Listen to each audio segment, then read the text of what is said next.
This story isn't fiction, it's a mirror. Let's talk about what no one wants to say, but everyone needs to hear. There were two people living in different cities. They never saw, they never met, but their downfall sounded the same path. Loud. One of them, her name was Latifa, and the other, his name was David. But they both have something in common. Do you know what that is? They never listened. They never listened, even not to others, not to themselves, not even to silence. Latifa was someone who always had something to say, a quick response, a loud clap back, and even a stronger opinion. Even when she hadn't thought it through, she mistake volume for clarity, confidence for correctness, and being outspoken for being wise. See, when Latifa walks into a room, people notice, but when she left, they sigh, because you couldn't tell her anything. Is it advice? Well, ignored. Is it correction? Well, restricted. And even a compliment is filtered through ego. So you see, she was busy speaking while her life was quietly falling apart. Now, on the other side of the map was David. A smart guy and a quick thinker, but painfully unaware of himself.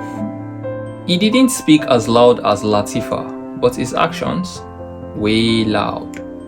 Even his assumptions were way defining, and his pride was just too big to sit down. David thought being decisive was being smart, that speaking last meant he had won the argument, and that leading meant never taking a pause. He was never checking in, neither was he asking, could I be wrong here? There was even a time David's friend pulled him aside and told him, bro, I love you, but you aren't listening. Well, David laughed out loud and went back into bulldozing his way into every conversation. Latifa, meanwhile, lost a lot of people. Not because they didn't love her, not because they didn't care, but because she made listening felt like begging. If you weren't agreeing with her, well, you were attacking her. And if you weren't applauding, you were against her. She mistook silence from others as weakness, but they weren't weak. They were just tired. The sad thing was that both Latifa and David had powerful voices. Voices that could have changed lives, built bridges, and even healed wounds. Oh, but the echo was louder.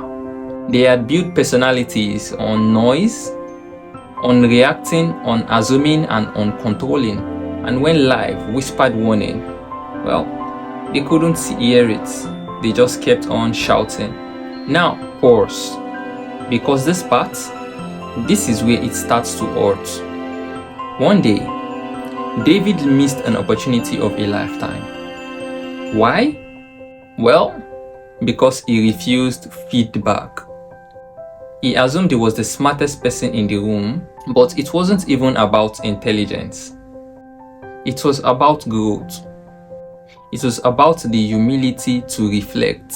Oh, and Latifa, she found herself alone. Well, not because she was unlovable, but because she was unreachable. She remembered how her little sister used to say, "Sis, I just want you to hear me." She remembered how a friend texted, "Well, I know you mean well, but I feel invisible around you." She remembered all of it, but unfortunately, it's now too late. They say the loudest voice in our life should be wisdom, but some of us have spent so much shouting that even truth can't get a word through anymore. Now, here is what we need to learn from all this. Do not let your volume drown your value. If you are always speaking, you are never growing. Being right is impactfully useless if no one feels safe around you. Sometimes, The people correcting you are the ones that love you the most. Oh, and don't wait until life screams at you to do what silence already told you. Because if the echo of your behavior is louder than your truth, you will live in cycles and call it growth. If this story made you pause, then maybe it's time to talk to yourself. Now do me a favor.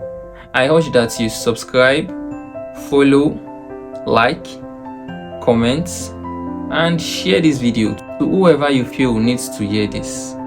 This isn't just content, it is your wake-up call. So let's fly. Thank you. And I'll catch you in the next video. Peace.